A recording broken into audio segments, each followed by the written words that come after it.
जैसे मैंने आप लोगों को मेरे लास्ट वीडियो में म्यूचुअल फंड के बारे में बताया था, उससे मैं फिर से थोड़ा सा ब्रीफ कर देता हूँ।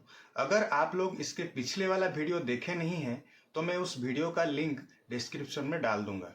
आप पहले उसको देख लीजिए, फिर इस वीडियो को देखेंगे तो आपको पूरा समझ में आ जाएगा। म्यूचुअल फंड के बारे में बोलने से पहले मार्केट में जो अभी इन्वेस्टमेंट ऑप्शन है, पहले उसके बारे में थोड़ा सा आइडिया दे देता हूँ, तो आप लोगों को पता चले कि म्यूचुअल फंड ये सब इन्वेस्टमेंट से कैसे अलग और ज्यादा बेनिफिशियल है। तो इन्वेस्टमेंट ऑप्शन 1, सेविंग अकाउंट।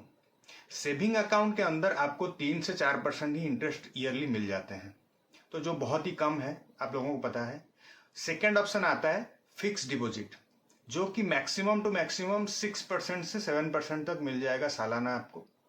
उसके बाद आता है आरडी।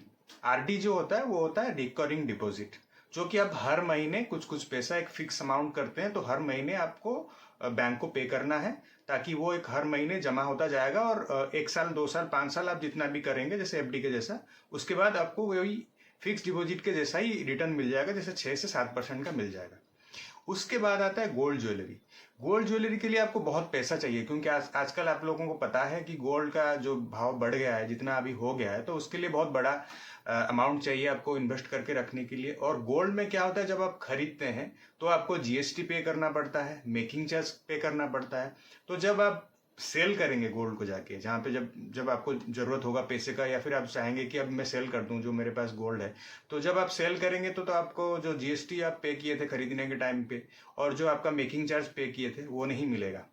तो वहां पे उतना जब सेल करेंगे तो वो इन्फ्लुएंस से कुछ ज्यादा नहीं मिलेगा, तो इन्फ्लुएंस को बीट नहीं कर पाएगा। तो गोल्ड ज्वेलरी में मैं इन्वेस्ट नहीं करता हूँ नॉर्मली, तो मैं फिजिकल गोल्ड नहीं खरीदता हूँ, तो मैं ईटीएफ या जो भी है वो म्यूचुअल फंड के थ्रू इन्वेस्टमेंट करता हूँ।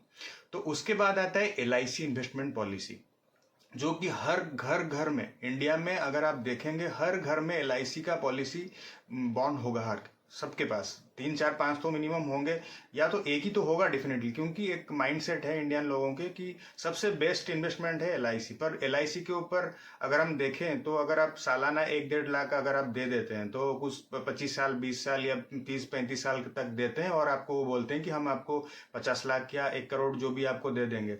पर वो अगर आप मिला जुला के आप एंड में अगर आप उसको कैलकुलेट करेंगे, तो डेफिनेटली आप देखेंगे कि उतना कुछ रिटर्न नहीं मिलता है, जितना वो बोलते हैं, या फिर जो भी आपको मिलता है वो उतना नहीं मिलता है जितना होना चाहिए। तो वो मैं एलआईसी को एक इन्वेस्टमेंट नहीं समझता हूँ, एक प्रॉपर इन्वेस्टमेंट, जो मुनाफा वाला इन्वेस्टमेंट नहीं समझता हूँ। हाँ, वो लाइफ कवरेज देता है, वो एक अलग चीज है, तो उसको ये एक इंडिया में चलता है, जो कि बहुत भरोसामंद है, तो लोग उसमें कंपलसरी करते हैं।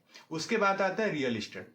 रियल इस्टेट 2 टाइप का इन्वेस्टमेंट होता है। एक तो लोग फ्लैट खरीदते हैं, जो जिसको हम नॉर्मली रहते हैं, रहने के लिए हम फ्लैट खरीदते हैं। तो अपार्टमेंट या फ्लैट, जैसे आप गाड़ी खरीदते हैं ना, जैसे ऑटोमोबाइल में इन्वेस्ट करते हैं, अगर आप कोई कार या बाइक खरीदते हैं, तो पुराना हो जाने के बाद उसका जो प्राइस है वो घट जाता है, वो उसका प्राइस बढ़ता नहीं है। जितना पुराना होता है तो उसका प्राइस कम हो जाता है। वो फ्लैट का भी वैसे ही है, तो इसलिए मैं फ्लैट में इन्वेस्टमेंट नहीं करता हूँ। नॉर्मल अगर आपको एक अच्छा जगह पे एक प्लॉट मिल जाता है, यानी एक कोई जमीन मिल जाता है एक अच्छा प्लेस में, वो डिपेंड करता है आप कौन सा एरिया में खरीद रहे हैं और कौन सा भाव पे खरीद रहे हैं। अगर आपको वो वाला एक अच्छा प्लॉट मिल जाए, तो उसमें अगर आज आप इन्वेस्टमेंट करके रख देंगे, तो 4 5 साल या 10 साल के बाद उसका प्राइस बढ़ जाता है, तो वो एक अच्छा इन्वेस्टमेंट है। अगर रियल एस्टेट में इन्वेस्ट कर रहे हैं तो प्लॉट खरीद लीजिए। और फ्लैट, ये सब चीज अगर आप रहने के लिए खरीद रहे हैं ठीक है, पर इन्वेस्टमेंट के लिए अगर फ्लैट खरीद रहे हैं, तो वो मैं आपको रेफर नहीं करूंगा या प्रीफर नहीं करूंगा। मैं खुद नहीं प्रीफर करता हूं, तो मैं आपको रेकमेंड नहीं करूंगा। उसके बाद आता है स्टॉक मार्केट। देखिए, स्टॉक मार्केट एक ऐसा जगह है जहां पे अगर आपको कोई तजुर्बा है, आपको कुछ नॉलेज है, पहले से आप कर रहे हैं, अगर कोई डायरेक्ट स्टॉक या कोई कंपनी के बारे में आपको पता है, तो उसके बाद अगर आपको वो बैलेंस शीट, वो कंपनी कितना मुनाफा कमाया है अभी, कैसा उसका, क्या अभी उसका स्टैंडर्ड है, वो कितना लॉस में चल रहा है, या उसका बैलेंस शीट, अगर आपको आरओसी आरओई ये सब अगर आपको पता है, उसके बारे में आपको पता है, तो आप कोई पर्टिकुलर स्टॉक में इन्वेस्टमेंट कर सकते हैं। पर वो बहुत ही ज्यादा रिस्की होता है, क्योंकि जब भी स्टॉक मार्केट गिरता है तो स्टॉक बहुत ज्यादा गिर जाते हैं। अगर आप उसको आप, सबसे बड़ा चीज होता है स्टॉक में उसका एंट्री और एग्जिट पॉइंट, आपको कब खरीदना है वो स्टॉक को और कब उसमें से निकल जाना है। अगर ये सब चीज आपको पता है, ये टाइमिंग आपका कर सकते हैं, मार्केट को, जो स्टॉक मार्केट को टाइमिंग कर सकते हैं, तो आप स्टॉक में डायरेक्ट इन्वेस्टमेंट कर सकते हैं। पर मैं स्टॉक डायरेक्ट खुद नहीं इन्वेस्ट करता हूँ, ना कि किसी को मैं रिकमेंड करता हूँ। तो ये एक इन्वेस्टमेंट है।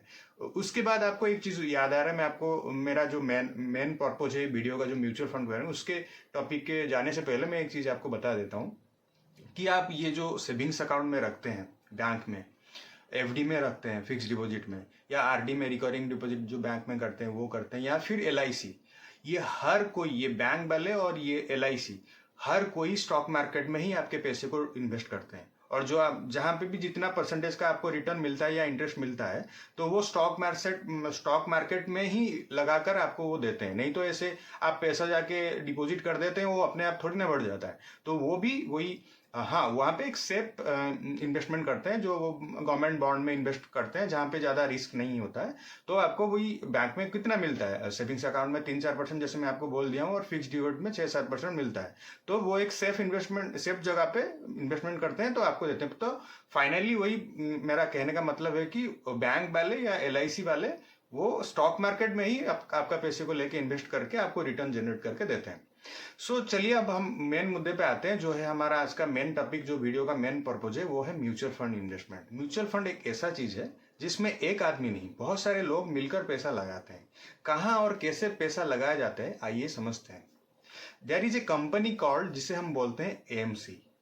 अब ये हमारा आईसीआईसी हो सकता है, एचडीएफसी हो सकता है, एक्सिस हो सकता है, कोटक हो सकता है, कोई भी एक बड़ी कंपनी मान लेते हैं हमारी एएमसी है। और एएमसी का मतलब है एसेट मैनेजमेंट कंपनी। और ये एएमसी को बहुत सारे लोगों से इसके पास पैसा आता है, और एएमसी के पास एक फंड मैनेजर होता है जो लोगों के पैसा को मैनेज करता है। फंड मैनेजर एक से ज्यादा भी हो सकते हैं। ये देखते हैं कि पैसा को कहाँ लगाएं। एएमसी पैसे को इक्विटी में, डेब्ट में, हाइब्रिड में, गवर्नमेंट बॉन्ड्स में, वो कहीं पे भी इन्वेस्ट कर सकते हैं पैसे को ग्रो करने के लिए। उसके लिए कुछ फीस चार्ज करते हैं, जिसको हम कहते हैं एक्सपेंस रेशियो। ये एक्सपेंस रेशियो को समझना आपके लिए इसलिए इंपॉर्टेंट है कि कंपनी 0.1% से लेके 1.5% तक आपसे एक्सपेंस रेशियो के नाम पर ले सकती है। मतलब ये है कि अगर आप 1000 रुपीज इन्वेस्टमेंट किए और एएमसी आपसे 1% एक्सपेंस रेशियो ले रही है, तो वो 990 रुपीज इन्वेस्टमेंट करेगी और 10 रुपीज उसकी होगी, क्योंकि उसकी भी अपने खर्चे होते हैं। फंड मैनेजर की सैलरी, एक कंपनी को चलाने के लिए जो चाहिए वो आपसे ही लेगी, वो एक्सपेंस रेशियो के नाम पर आपसे ही लेगी। यहां पर एक चीज समझते हैं, RRT, R for return, R for risk, T for time. Suppose आप म्यूचुअल फंड से 20% रिटर्न एक्सपेक्ट कर रहे हो, तो आपका रिस्क उतना ज्यादा बढ़ जाएगा। अगर आप 10% या 12% का रिटर्न एक्सपेक्ट कर रहे हो, तो आपका उसी हिसाब से रिस्क कम हो जाएगा। यहाँ पर तो रिस्क और रिटर्न साथ साथ चलते हैं। रिस्क का मतलब क्या है, अगर आप 1 लाख रुपए इन्वेस्ट किए और 20% रिटर्न एक्सपेक्ट कर रहे हो, और आपका पैसा 20,000 बढ़कर आपको 1,20,000 मिल गए, तो भैया 20,000 कम भी तो हो सकते हैं। हो सकता है 10,000 का नुकसान होकर सिर्फ 90,000 रह जाए, ऐसे भी हो सकता है। आप जानते हो कि सेविंग्स अकाउंट या एफडी में पैसा बढ़ता ही बढ़ता है, बट जब आप एक्चुअल में स्टॉक मार्केट में पैसा लगाते हो, म्यूचुअल फंड में पैसा लगाते हो, तो डिपेंड करता है आप कौन सा म्यूचुअल फंड में पैसा लगाए हो। आपका पैसा घट भी सकता है, तो घटने की प्रोबेबिलिटी को हम रिस्क बोलते हैं, कि कितने चांसेस से पैसा घट सकता है और बढ़ सकता है, उसको हम बोलते हैं रिटर्न्स। और तीसरी इंपॉर्टेंट चीज है टाइम, कंपाउंडिंग। अब आप समझने वाले हो, जितना ज्यादा टाइम हमारे पास होगा, उतना हमारा रिस्क भी कम हो जाएगा और हमारा रिटर्न्स के चांसेस भी बढ़ जाएंगे। तो ये टाइम पे डिपेंड करता है। देखिए, म्यूचुअल फंड मार्केट में बहुत टाइप के आ गए हैं। एक है डेब्ट म्यूचुअल फंड, जो कि बॉन्ड, गवर्नमेंट बॉन्ड में इन्वेस्टमेंट करते हैं। वहां पे आपका जो रिटर्न मिलता है वो अराउंड वही 7-8% जैसे एफडी के जैसे ही मिलते हैं।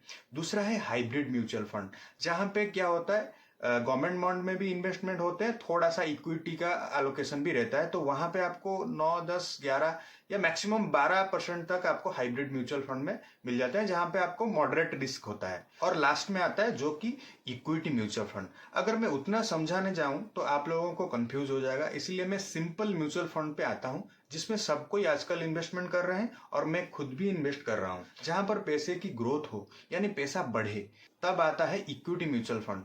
इक्विटी का मतलब है पैसा लगेगा स्टॉक मार्केट पर, स्टॉक्स में पैसा लगेगा। स्टॉक्स भी बहुत तरीके के हो सकते हैं। तो पहला कैटेगरी आएगी लार्ज कैप म्यूचुअल फंड, मतलब बड़ी कंपनीज में पैसा लगेगा जिनकी मार्केट कैपिटलाइजेशन बड़ी हो। लार्ज कैप कंपनीज को मैं कहता हूं हाथी, चलेंगे धीरे धीरे पर चलेंगे जरूर। अच्छी कंपनीज होती हैं, हिलने वाली नहीं होती हैं इतने जल्दी। दूसरी आती है मिड कैप कंपनीज, मतलब उनका मार्केट कैपिटलाइजेशन ठीक ठाक होता है, जो आगे जाकर लार्ज कैप कंपनीज बनेंगी। यहाँ समझना यह है, आपका इन्वेस्टमेंट की ड्यूरेशन जितना ज्यादा है, आप उतना कम कैपिटलाइजेशन वाली कंपनीज में पैसा इन्वेस्ट कर सकते हो। स्मॉल कैप कंपनीज जिनका मार्केट कैप बहुत कम होती है, बट यहाँ पर गधे और घोड़े दोनों होते हैं। अब घोड़ा सोचो कितनी तेज भाग सकती है हाथी से। हाथी चलेगा अपनी हाथी की चाल, बट घोड़ा बहुत तेज भाग सकता है। स्मॉल कैप के अंदर कुछ गधे भी होंगे जो वहीं के वहीं रुक जाएंगे, चलेंगे नहीं। तो अब स्मॉल कैप म्यूचुअल फंड है जो एक कंपनी में तो पैसा लगाएगा नहीं, मल्टीपल कंपनीज में पैसा लगेगा। कुछ कंपनीज बहुत तेजी से भागेंगी, बट कुछ कंपनीज गधी निकलेंगी। उसमें पैसा बढ़ेगा नहीं, डूब भी सकता है। बट हम लॉन्ग टर्म के हिसाब से अगर सोचें तो कुछ कंपनी इतने आगे निकल जाएंगे कि हमें गधों की देखने की जरूरत नहीं पड़ेगी। तो मैं ऐसे एग्जाम्पल से समझाता हूं लोगों को, तो हो सकता है आपको समझ में आ रहा हो। तो एक और तरीके के म्यूचुअल फंड होती है जिनको यहाँ समझ लेते हैं, जिनको मल्टी या फ्लेक्सी कैप बोलते हैं।